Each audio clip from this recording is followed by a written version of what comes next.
Avec vous, Christophe Dansette, bonjour. Bonjour Philomène. Vous nous avez rejoint pour le volet économie de ce journal. L'événement du jour en France, c'est la réouverture de la Tour Eiffel après 260 jours de fermeture pour cause justement de Covid-19.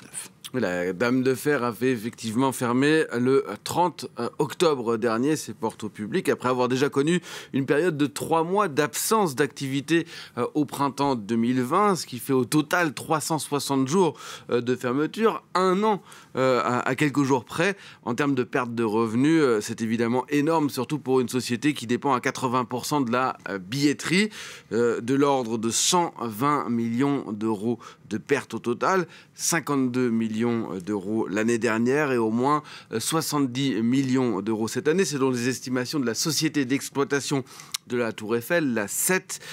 Et encore, ça risque d'être pire car cette réouverture à 13 h tout à l'heure, elle se fait dans des conditions sanitaires évidemment très strictes, une jauge de 50%, ainsi seules 13 000 personnes par jour au maximum sont admises, contre 25 000 avant la pandémie. Toutes devront présenter le pass sanitaire, les ascenseurs seront limités à 25 visiteurs, et ce alors que les touristes étrangers, eux, ne reviennent qu'au compte-gouttes dans la capitale. Dans ces conditions, Christophe Dansette, la société d'exploitation veut compter sur une recapitalisation de la Tour Eiffel par la ville de Paris. Une recapitalisation qui a été approuvée la semaine dernière par le Conseil de Paris. Au total, 60 millions d'euros, principalement à 99% financés par la ville.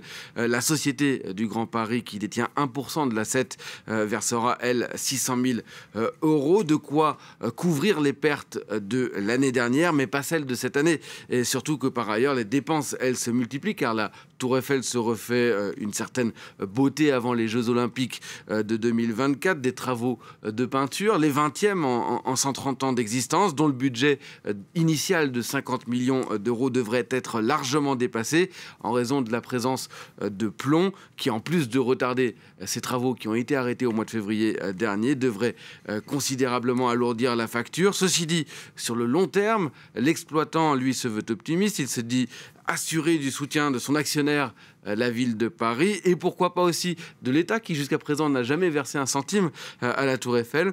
Il espère cette fois une rallonge de 50 millions d'euros. Il exclut même toute menace pour les 350 emplois qui ont été préservés pendant cette période difficile grâce au fameux chômage partiel. Ainsi, avant-hier, eh bien, la fête a un peu commencé déjà pour la Tour Eiffel avec ce magnifique et très faste feu d'artifice pour le 14 juillet, de quoi la mettre à l'honneur avant une saison où elle espère attirer d'ici la fin de l'année plus d'1 million de visiteurs, très loin néanmoins des 6 millions de personnes qui sont montées sur cette Tour Eiffel en 2019. La bonne nouvelle, c'est que la tour ouvre. Merci beaucoup, Christophe Dansette.